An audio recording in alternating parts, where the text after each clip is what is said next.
ఆమరణ నిరాహార దీక్ష చేసి తన ప్రాణాల్ని సైతం పణంగా పెట్టి తెలంగాణ తల్లి దాస్య శృంఖలాలు పెంచిన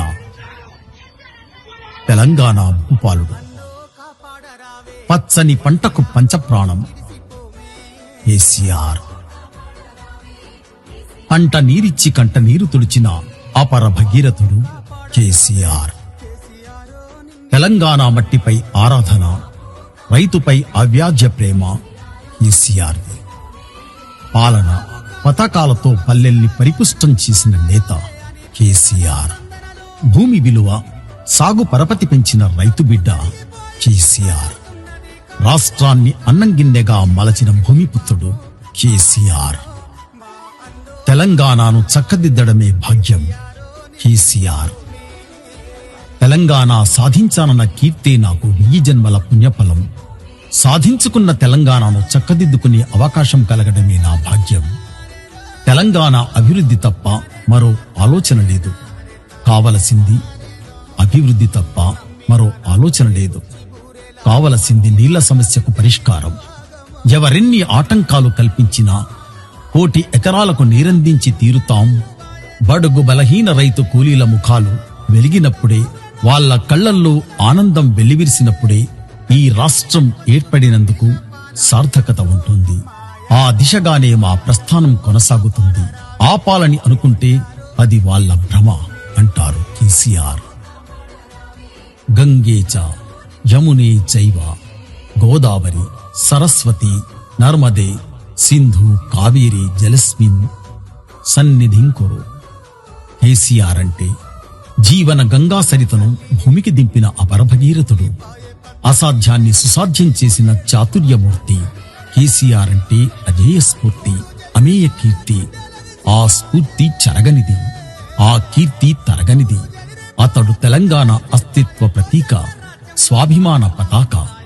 గాంధేయమనే గాండివాన్ని చేబూని గమ్యం చేర్చిన విజయప్రదాత. దశాబ్ద కాలంలోనే దీక్షా దక్షతలతో అద్భుతాలు సాధించి బంగారు తెలంగాణను ఆవిష్కరించిన దార్శనిక నేత.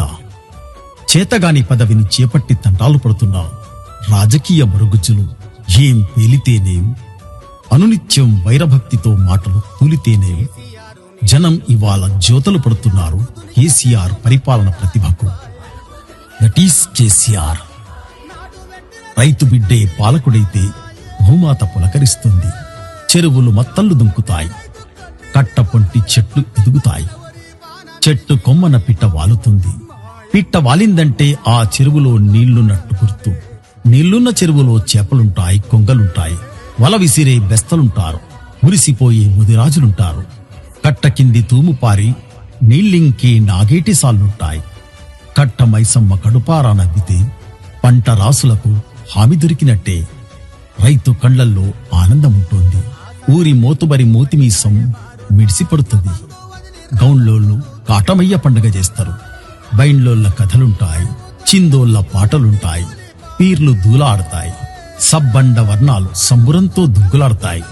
ఊరుమ్మడి ఉత్సవాలు సాగుతాయి.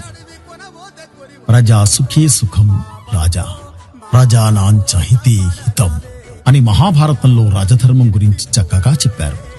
ప్రజల సుఖమే పాలకుడి సుఖం, ప్రజాహితమే పాలకుడి హితం. అలాంటి భూమిపుత్రుడే అధికారం చేపడితే ప్రభుత్వాన్ని పల్లె వాకిట నిలుపుతాడు, నేలకు విలువను పెంచుతాడు, అన్నదాతకు ఆదరువు అవుతాడు. పంట నీరిచ్చి కంట నీరు తుడిస్తే పూడమే పునాసలా నవ్వుతుంది. కష్టం తెలిసినోడు భరోసా ఇస్తే కర్షకుడు హర్షధ్వానం చేస్తాడు. రాష్ట్రాన్ని కొట్లాడి తెచ్చిన రైతే రాజ్యాధికారం చేపట్టినప్పుడు 10 ఏండ్ల పాటు తెలంగాణ పల్లె ముఖ చిత్రం అట్లనే ఉంటది. కేసీఆర్ది నమ్మకం, మరొకరిది అమ్మకం. ఒకరిది మట్టి బంధం, మరొకరిది వట్టి బేరం. కేసీఆర్ది ఇరిగేషన్ ప్రాజెక్ట్, ఇంకొకరిది రియల్ ఎస్టేట్ వెంచర్. శ్రవణ కుమారుడి కావడి ఒకరు, మారుబేరగాడి తక్కెడ మరొకరు. ఇప్పుడు ఆ కల చెదిరింది. మోసకారి మాటలతో ఓటు చేజారింది. మాయదారి పాలనలో తెలంగాణ కథ మారింది. ఇంతలో ఎంత మార్పు! 4 కోట్ల తెలంగాణ ప్రజలారా, ఇంకా ఏం కాలేదు. రండి, మన సత్తా చూపే సమయం ఆసన్నమైంది. మనమంతా మనమంతా ఒకటవుదాం. మళ్ళీ ప్రజాపాలన తెచ్చుకుందాం. కేసీఆరే కావాలి, కేసీఆరే రావాలి. కేసీఆర్ మనకు నిజమైన పాలన అందించే ప్రదాత. జై కేసీఆర్, జై జై కేసీఆర్.